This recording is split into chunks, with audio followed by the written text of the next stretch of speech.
Work sometimes. What's happening, guys? I'm Allie Burns from Picks Parlays, and this is Morning Wood. I have a special treat for you guys today. As promised, we're going to be talking some NFL preseason football. Hey, football fans, we've got an early bird special for you. Right now at picksandparlays.net, you can get 20% off of our NFL passes all the way through until the playoffs for only $549. And I have brought in an expert for you guys, Ross Benjamin. How's it going, friend? Oh, it's going tremendous. How about yourself, Ellie? Exciting time of year with football on the horizon. Yes, everything's kind of on the horizon right Yes. now. Yep. So I'm really excited to talk to you because I don't bet a ton of NFL preseason. I don't know if I've ever bet NFL preseason, to tell you the truth. So we'll let some people kind of file in here, but we'll get this party started. If you in the chat have any questions about how to bet preseason, you go ahead and stick it right in there. Everybody, I got the brawn, you got the brains. Let's make lots of money. I like it. All right, Gator fan. So a lot of people have said you can't make money in preseason football. They're not the real teams. There's no point in betting on them. But from what I've kind of picked up along the way from listening to you talk, there's angles here. There's angles that we should know about. So lay it on. What's the first thing that like the new bettors should be looking at if you're trying to handicap a preseason football game? Let me preface it by saying this, Ellie. You should never bet more than 25% of what you normally do in a regular season because although there is money to make, there's still a lot of uncertainty and it's not an exact science. Nothing's an exact science when it comes to sports betting, but the NFL preseason is about the furthest away from an exact science in sports betting as you're going to get. Now, having said that, there are several things you could look for, and I've been successful with over the years.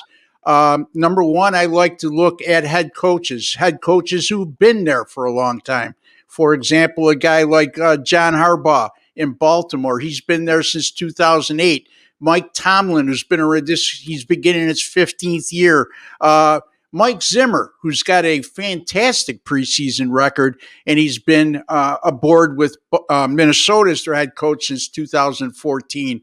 If you want, I can go over some of their records, but that's where I would start. And I don't want to, if you interject at any time, Ellie, because I could talk about this for a while. And also, you want to look for beat writers of NFL teams. And if you check a couple days before game time, more times than not, the beat writers for a specific team will have good information on what the head coach plans to do in terms of player rotations, how long they're going to play their starters for, who they want to take a good look at. A lot of that is very important because then from there, what you want to do is you also want to go to a site like Our Lads where it shows all the NFL depth charts. Now, if somebody's not going to be playing their starters for any good length of time, see what their quality depth is like, especially the quarterback position. So there's more that I look at, but just to touch upon things briefly and not to go on all day and steal your thunder here. Those are some of the basic things I look for right out of the get-go. Okay. Sadong did win. Yes, that's my guy. That's my guy. Ross the boss. So yeah, some of the Earl twins, Earl Sports Bet says the top thing he looks for in NFL preseason is the coach's preseason records. So who are a couple teams? You mentioned Mike Tomlin, Mike Zimmer. For those in the chat who might not know what teams they belong to, what teams are we going to have our eyes on? Like right out the gate. Well, let's take a look at Baltimore. They're an interesting team from the aspect that they have a head coach who puts emphasis on winning during the preseason. And I don't base that on a small sample size. I mean, since 2016, the Baltimore Ravens, and remember, there was no preseason games last year. So keep that in mind.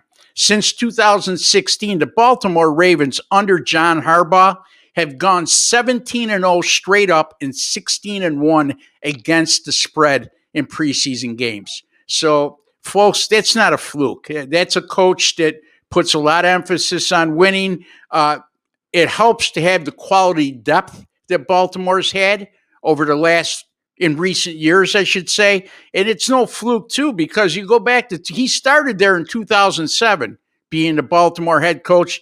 Since 2008, after he got done with his first year and they went just 1-3 in the preseason, since 2008, he's 31-12 straight up and 35-14 against the spread. So again, folks, this is a kind of team that I would really keep an eye on, unless they're getting where they're to the point where the bookmakers are making them a 6 or 7 point favorite, which I'll touch upon later, because I'm a thorough believer nobody deserves to be a touchdown or better favorite during the preseason. But that's a team to take a look at. And then also the Minnesota Vikings, Ellie, Mike Zimmer. He started there in 2014, and since he's arrived as their head coach, they've gone 20-5 straight up and 17-8 against the spread. Now, those are some pretty impressive records during the preseason, and you could see their straight-up records between the two head coaches. You're looking at the stats that I gave you, 37-5 straight up. So if you can catch one of these teams in an underdog situation, there's some value there. I don't care if it's a preseason or not. So, again, those are a couple of teams that I keep an eye on. One you might want to take a look at this year, too, is the Buffalo Bills. Right now, this team has the quality depth, which would classify them probably in the top 3 in the NFL.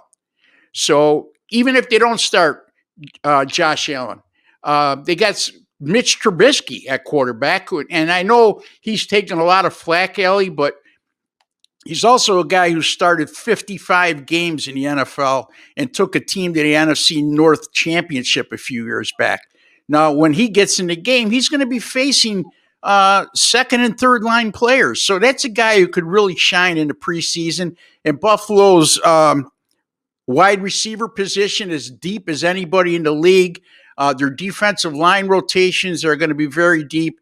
And if you go back to the end of 2018, Sean McDermott with the Buffalo Bills, 5-0 straight up in ATS in their last 5 NFL preseason games, and all 5 of those games went over the total. So that's a few examples. I love that. I'm already excited about this. So Bill McDonald wants to know, do you ever take overs in preseason or pretty much stay under like the Steelers game? Is there a... Yeah, I mean, I take each situation as its own entity. So it's not like I'm going to say, oh, I don't never bet overs. I just mentioned Buffalo's gone over 5 straight games in the preseason. Now, I'm not saying in week 1, jump all over Buffalo, but that's a perfect example. And here's the thing too, guys. The NFL preseason totals are dramatically lower than you will see in the NFL regular season.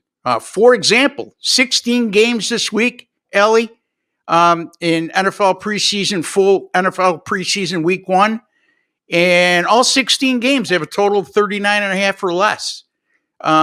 You very seldom do you even get a total of 39.5 or less during the regular season. So that's an example. So to answer the gentleman's question, I don't put emphasis on over or under anyway. It's each individual situation I handle separately. Yeah. You kind of got to do it that way, you know? Yeah. That's just it. You never know what you're going to get. So handicap the games. I'm big on trends in baseball.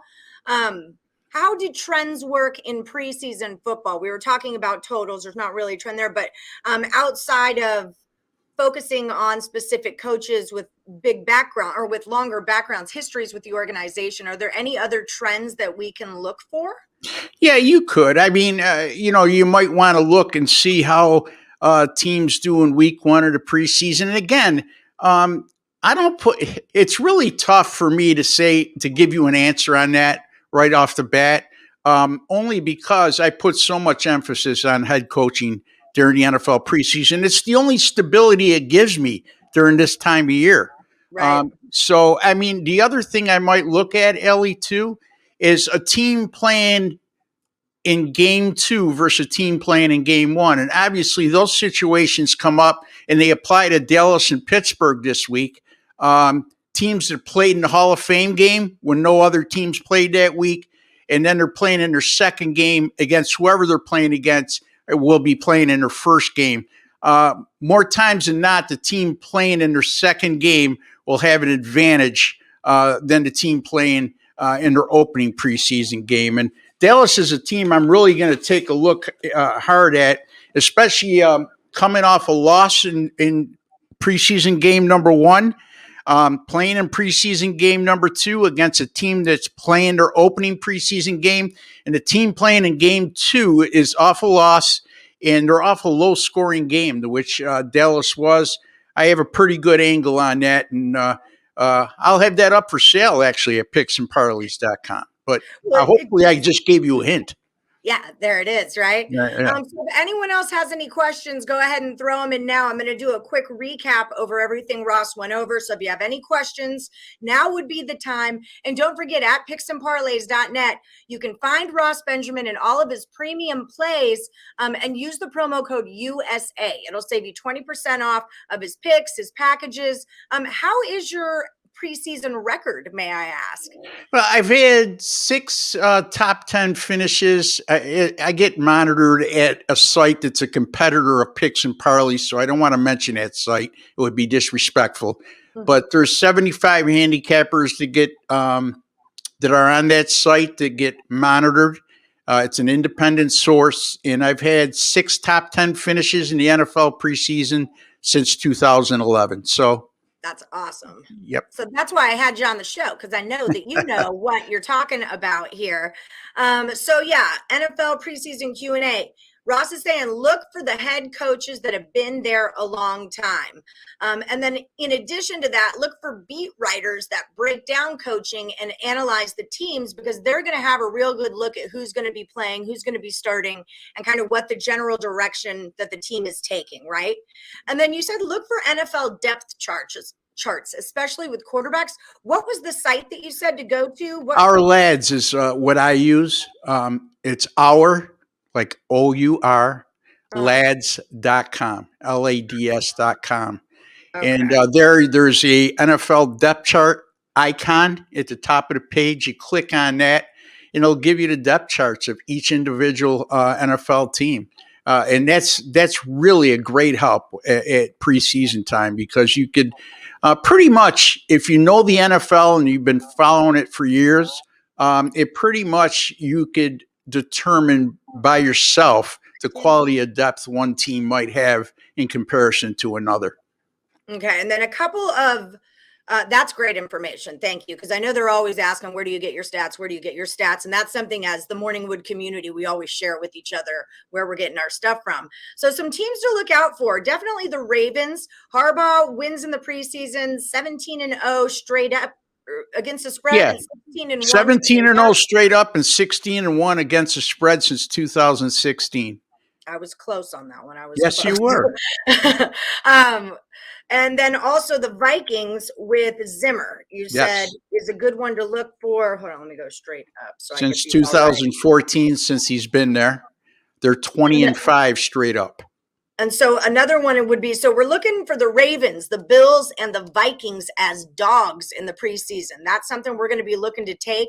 And the Bills are one of those teams where their backup quarterback, Mitch Trubisky, is much better than a lot of the other teams' backup quarterbacks. Yes. So he can really shine in the preseason. Great coaching, great wide receiver on the Bills. So this could be a big preseason team. And when it comes to totals, the NFL preseason totals are dramatically lower than they will be in the regular season. So keep your eyes out for that. You don't want to see, a 32 and think, oh, it's going to sail over. That number has been adjusted already. So it's like betting on the Colorado games to go over, the Rockies games to go over. Yes. It's already been adjusted for you. And then also keep an eye out for teams that are playing in a game 2 going against a team that is playing in a game 1, because that game 2 team is going to have more experience out on the field with each other. And that was ourlads.com for NFL depth charts. Sorry, and another tip, if I may, Ellie, don't be deceived by lines in the NFL preseason. In other words, if you see a line, a point spread specifically, that doesn't make sense to you, Usually there's a good reason why. And how could I give you an example of that? I'm being hypothetical here, okay? So I don't have the 3 week NFL preseason schedule in front of me, but let's be hypothetical. Let's say a team like the Detroit Lions is a 1.5 point favorite on the road at Tampa Bay. Now, you know darn well if that game was played in the regular season, Tampa Bay would be anywhere from probably a 10 to a 14 point home favorite as we speak right now. So don't think you're getting a bargain because Tampa Bay is a home dog. That's exactly what they want you to think. Yeah. Look inside the numbers, read articles, and I guarantee you'll understand why the line has been set where it's set. That makes a lot of sense. So we do have a couple of questions in here. Breaking Vegas says, I like to hammer the unders in preseason. I feel the defensive starters get more time on the field because coaches want to see their schemes against a real offense. Do you agree with that? No, I don't. Respectfully, if you've had success doing that, God bless you. I'm certainly not going to knock you, but it's defensive schemes, offensive schemes. They're all vanilla in the preseason. No NFL coach is going to show anything exotic, I should say, during the preseason schedule. And the term that's a popular term is vanilla, and it's plain. It's basic defenses, basic offenses. You don't want to be tipping teams off to what you're planning on doing during the regular season. And teams do not game plan for NFL preseason games. The closest it comes to now, prior to this year, there's been 4 preseason games, and it's been standard practice that NFL head coaches, for the most part, have used game 3 of the preseason as what they call, for lack of a better phrase, a dress rehearsal. And then game 4, it's guys that 3/4 of playing time in that game are guys that are either going to be on the practice squad, put on waivers, or released. Okay. So those are senseless games. Now, a little bit tricky this year because now there's 3 preseason games. And I'm going to assume, and I don't have anything to back this up as of yet, and this is where you need to do your homework, that the rehearsal game will probably be in week 2. Because it only stands to reason, Ellie, at the end of the day, you don't want to be risking your starters in the last preseason game and risking injury, I should say. So if you're going to use anything for preseason game 3, which is the final regular season game, I would assume it's going to be dominated by what I just alluded to, or if there's 5 or 6 roster spots open, there's 12 guys on the bubble or so. You're going to see a lot of those guys. So again, I'm not a proponent of ever playing the last preseason game or the last preseason week. Okay, so lay off the last preseason week. Bill wants to know, do you like the underdog Patriots game 1 behind Mac Jones and Hoyer? I do. Well, I mean, I don't have an opinion on that as of yet. Okay, so again, here's the other thing with the NFL preseason, guys, is lines drastically move. Okay, it's not like the regular season. Look, in the NFL, if you see a 1.5 or 2 point move from the opening line to the day of the game, that's deemed to be a huge move. Okay, in the preseason, you're going to see lines jump all over the place. As a matter of fact, that line, I think, if I'm not mistaken, Ellie, well, no. I mean, you're looking at Washington as a 2 point favorite. They opened at 2.5. The total went from 32 to 35. That's what I mean. Okay. Why did the total go to 32 to 35? Probably because one team is going to be playing their offensive starters for maybe a period and a half to a half. Okay. So those are the types of things you have to look into. And you make a good point. The gentleman who asked that question makes a good point. Again, you're looking at New England's quarterback depth. You're looking at Mac Jones, the number 1 draft choice, and you're looking at Bobby Hoyer, who's been around forever and a day. So those are good points. Those are the kind of things I want you to look for. Right. That's the way your mind's thinking right, Bill. Bill's one of our sharp woodies. Yep. He's usually got the right idea. So Well, excellent. Well, thank you so much for joining us. That was so informative. And I'll recap all of that again at the end of the show also. And you guys don't forget, check out Ross Benjamin's premium plays over at picksandparlays.net. Use that promo code USA. It saves you 20% off of the entire site. And you will be doing preseason picks in your Yes, package. I will. Yes, I Yeah, will. absolutely. Yes, I will. So yeah, you can get 7-day passes, 3-day passes, all that kind of jazz for the NFL preseason at picksandparlays.net. Thank you so much, Ross Benjamin. That was awesome. Hey, thank you for having me, Ellie. Always a pleasure. Anytime. See you later. Bye-bye.